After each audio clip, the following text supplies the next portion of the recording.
It's 10 minutes after 7. Welcome to my banner on the Monday holiday. I've been talking about why I would not want to do national service as a traffic warden. There are a lot of people, however, who are cool with the idea, who have gone through training. So, are these real national service personnel, or these are people who just want to find a way into the police force sometime when they're doing full recruitment? But how did the whole training exercise go? Lots of questions that I want to ask. And fortunately, I have the head of education, research and training with the Police Motor Transport and Traffic Department joining me for a conversation. DSP Alexander Obeng is my guest. Good morning to you, sir. Thank you. So why don't we start with the question of, are these real national service personnel? First of all, let me show our appreciation for the platform you are, giving us to share information with Ghanaians and viewers all over. And it's a good morning to all. First of all, today is a day in our national calendar that takes us back to our forebears. Yes. And what it communicates is what is important. I'm happy that we are also living to continue what our forebears bequeathed to us, and we should redouble our effort and ensure that we work towards alleviating poverty and improving upon our circumstances, so that those that we are also procreating will also inherit a positive environment for all of us. Second, our department is Motor Traffic and Transport Department. Motor Traffic and Transport Department. Sure. And I think the reason why I think our forebears gave us the road law in 1952 that has been amended in our time into Road Traffic Act 683 of 2004, taking over from Road Traffic Ordinance number 55 of 1952, is because of the road safety problem. That does not include only the crashes that are occurring, the deaths that are ensuing, and injuries and damage to property, but also sometimes excruciating and inconvenient traffic congestion that are common in police urbanized jurisdictional roads. And it is in light of this that all of us are clamoring for intervention and countermeasure. And the countermeasure that we find on our road environment, which has to do with traffic signal heads at junctions and police deployment that are sometimes inadequate, are not adequate enough. And not surprised that it's also that if you have enough human hands, it's also able to overcome the technological interventional devices we have deployed. And if you remember now, most of our road junctions have had the support of solar systems in terms of lighting to power these heads, but still we are still grappling. So if the Motor Traffic and Transport Department has personnel and are inadequate, of course we will not be able to cover all these junctions. I'm not surprised that the National Service Scheme on the Secretariat, among other models they run, have also identified a national challenge. A national challenge that requires the interventional support. And I've come up with this great idea to establish this motor traffic or urban traffic management model to as a supporting model for the Motor Traffic and Traffic Department branch of Ghana Police Service. And as they do for all models, personnel that, the graduates that just completed, like I did when I finished with my sixth form at the time, I was posted to Ghana Education Service at Bantiakwa. To go and teach? That's the district capital, Begro. But my station was at Ajikru, the town, which is close to Osiem. And I was a teacher at Ajikru Presby Primary, class 6. And I was. What were you teaching? I was a class teacher. Oh, so you're teaching everything. So, and I'm happy that this day, those that I taught, some have grown and are supporting Ghana, and they visit me all the time. One has even become AC expert who is working on. If I have problem with my AC, I support it.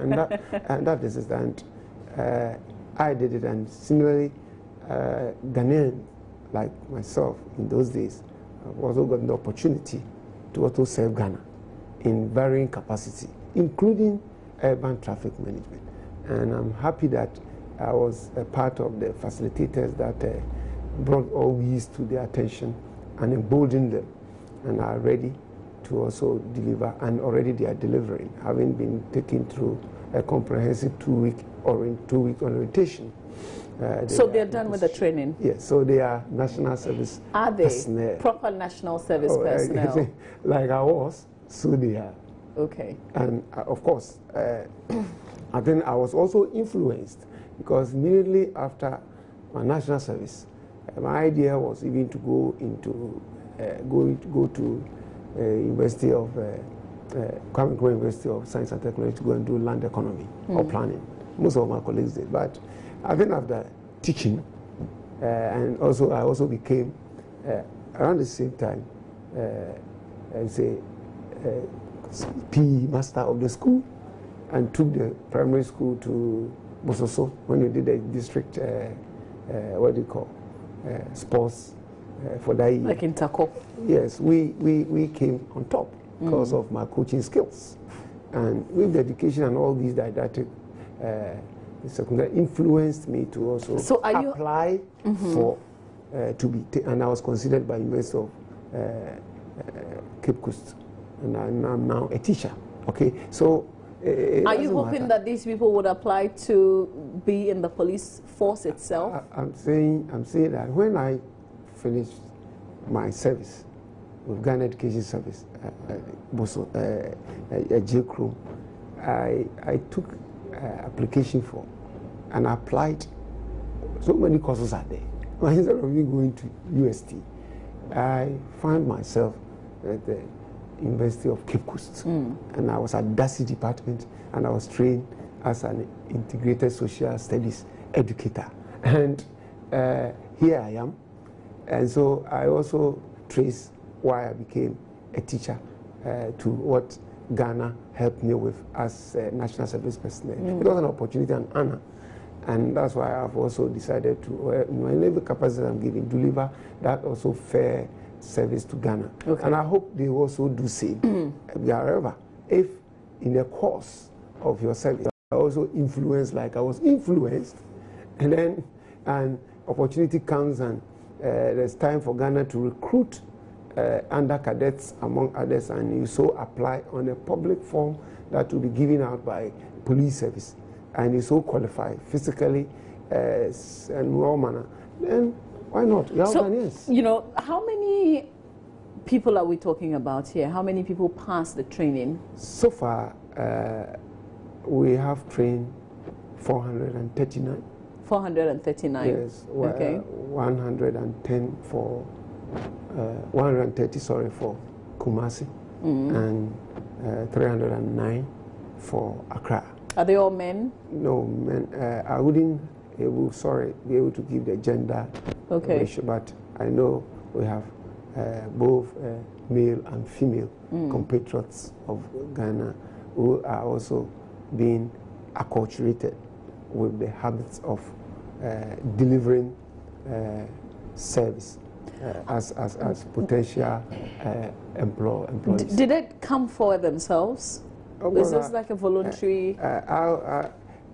So far as that side, I don't work with national service scheme, but I know that when I was at the Motor Traffic and Transport Department, 4th floor of Ghana Police Service headquarters, I saw them coming, on their own. Okay. No dress with their document to be signed by myself, or my Director General, Mr. Awuni himself, or DSP Sasumensa, the operational commander, among others. And I could read in their faces that they were ready and they were willing, and they are now working with Ghana. Because what we don't want to hear later on will be a group of people who have gone through training who are now frustrated because they're being faced with the realities of the job that they sign on to. I would see, first of all, I believe that the next model that will be attractive moving forward under the scheme will be this model. Why? Because the Ghana did well. I'm also proud what Ghana did for them, these graduates, because Ghana took care of them in terms of orientation. 2 weeks, it's Ghana that took care. And they had a very great time. So what would they be doing? What would they be doing exactly? We drew a training program that took care of all the domains of education in terms of training.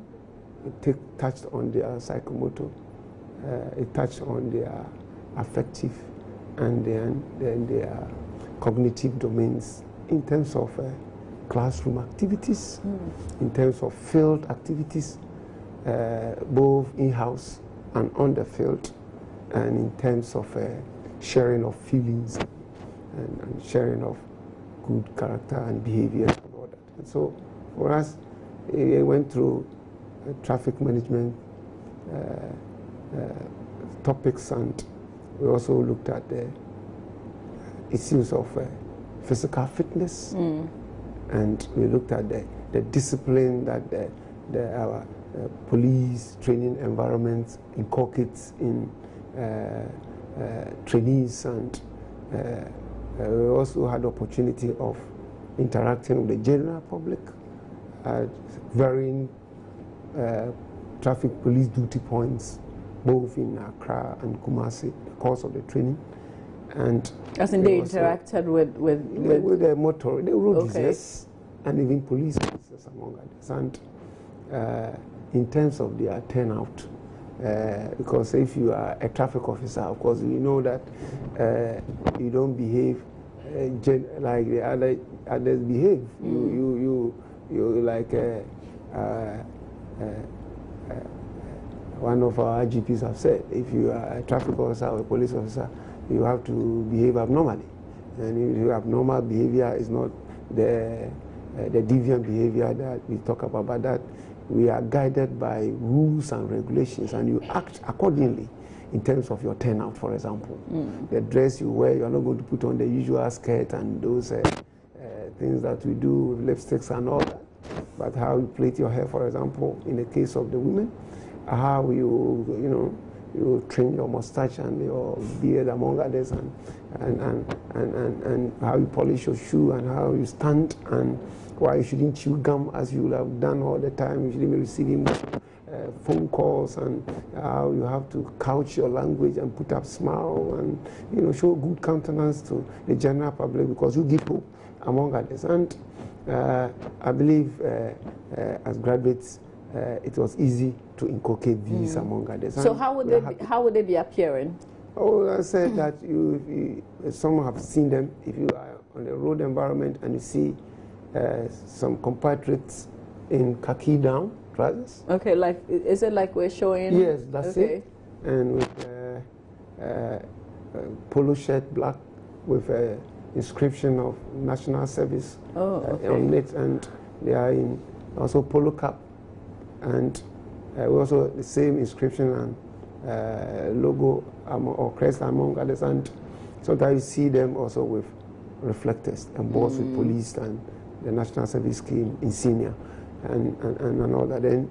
And they are standing not alone, but being supervised closely and protected by the Motor Traffic and Transport unit personnel in Accra and Kumasi. Then you know that Ghana has taken a keen interest in traffic control and direction There's a question that somebody posed recently.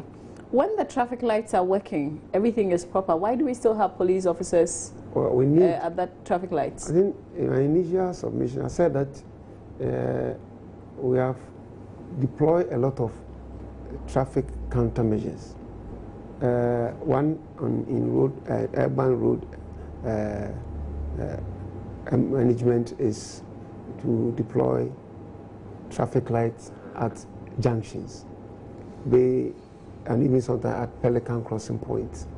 The junction may be very busy, like crossroads and all that, but sometimes because of the nature of traffic flow, and because sometimes during rush hours, both morning and evening, particularly during working hours, a lot of traffic compounds, and therefore, depending on the direction the traffic flows during the rush hour, the carrying capacity and the timing of the traffic lights is such that it will naturally compound traffic towards one direction. And mostly it has to do with traffic that are flowing into the city during morning and traffic flowing out of the city towards the peri-urban during evening. All these traffic compounds. And therefore, it depends on the red means stop, amber means stop, green means you may go. Amber means get ready to stop. Stop. It also means stop. That's all that. Then we will not have a peaceful day. So sometimes we deploy the traffic police officer to observe and overcome the red lights. Okay.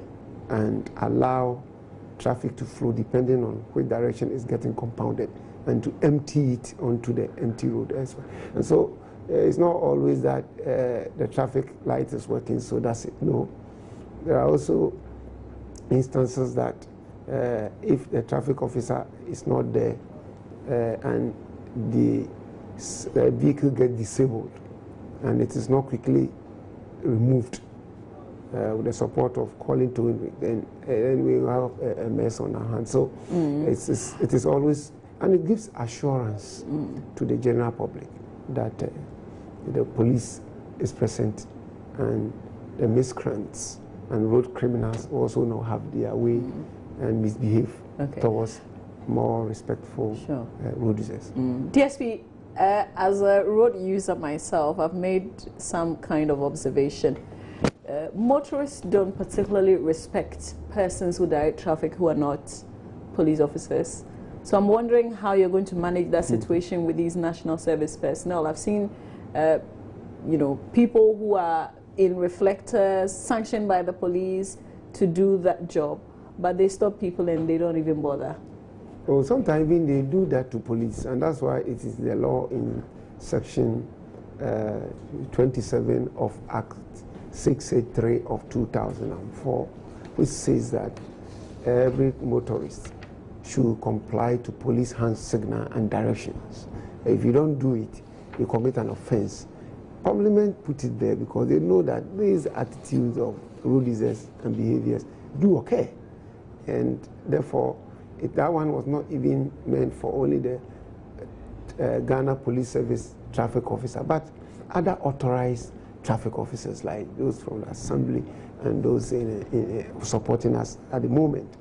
And therefore, we have to admonish motorists that it is always in their interest to comply with hand signal when it is raised by authorized traffic officers.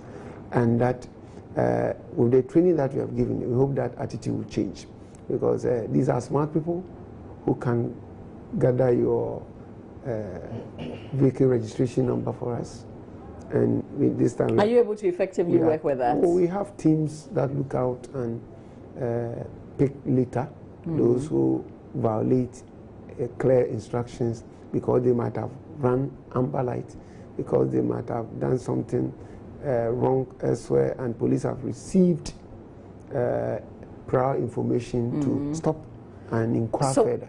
So what are their powers? Can they arrest you? That's why they work with us all the time. Okay, but they're not supposed to open your car door and sit in and say, I've arrested you, so let's go. That is not how they go. DS is limited to directing and controlling and assisting police in other traffic issues that will come up. Is the police... We've got to arrest and all that. You see, that's why there's always it's for the real police officer. And to do it. Okay. And the police officer will carry out other activities, but they are in to support the general public. Is the service paying them some risk allowance? Oh, I think the National Service Secretariat or the scheme has put in place a system that protects them. So as far as you know, are they getting the allowance that every national service person would get, or they're getting more than that? Oh, like I said, when I was working with GS, J-Crew, I never had any allowance, apart from sometimes maybe your job was not as risky as these new service personnel. Why not risky? Because why the determination of the risk level, maybe I may not be an expert, but if I find myself in a J-Crew and I stayed there and I worked as a worker of Ghana and I was paid, and I had to sometimes board vehicle from a J-Crew, scale the mountain of the Kwahu, Kintampo, Bisa, reach to Begro to, as it were, take my scanty salary at the time, which was 25 cedis. You see, 25 cedis. And that was risky. And I did it all the time. And I remember when I was a coach, and later on, one day I was refereeing a match, and I was nearly attacked by fans at Bebososo. That was risk. But it was all to build my capacity by Ghana.